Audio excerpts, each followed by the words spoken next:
Hello friends, நம்ம இன்றைக்கி என்ன வ்ளாக் பார்க்க போகிறோம் அப்படின்னு பார்த்தீங்கன்னா, நம்ம சொந்த ஊரில் வந்து கோயில் திருவிழா நடந்துச்சு. ஸோ நம்ம அங்கே தான் போயிருந்தோம். ஸோ அதோட மினி வ்ளாக் தான் பார்க்க போகிறோம். என்னால் ஸ்டார்டிங்லேருந்து எடுக்க முடியல. ஸோ நான் இடையில தான் எடுத்தேன். ஸோ நான் போனோடனே ஃபர்ஸ்ட் வந்துட்டு என்னென்னா, சாமி ஆட ஆரம்பிச்சிட்டாங்க.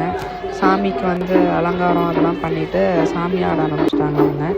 ஸோ அவங்க ஆட அப்படியே நான் சின்ன சின்ன கிளிப்ஸாக தான் எடுத்தேன். எனக்கு இதை பற்றி எதுவும் தெரியாது ஃப்ரெண்ட்ஸ். இது என்னோடய ஃபர்ஸ்ட் டைம்னால எனக்கு இங்கே என்ன பண்ணுவாங்க எதுவுமே தெரியாது.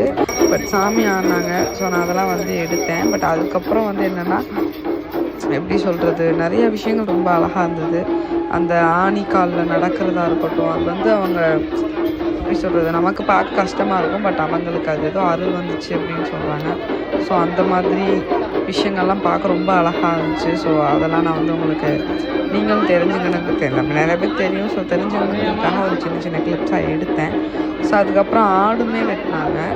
ஸோ நிறைய ஆடு வந்துருந்துச்சு. கிட்டத்தட்ட ஒரு 12 கிட்ட ஆடுக்கிட்ட வந்துருந்துச்சு. ஸோ ஆடுமே நிறையா வெட்டினாங்க. ஸோ அது வந்து ஆடு வந்து உத்தரவு கொடுக்கணுமா, பெர்மிஷன் கொடுக்கணுமா, அது வந்து சிலுப்புமா.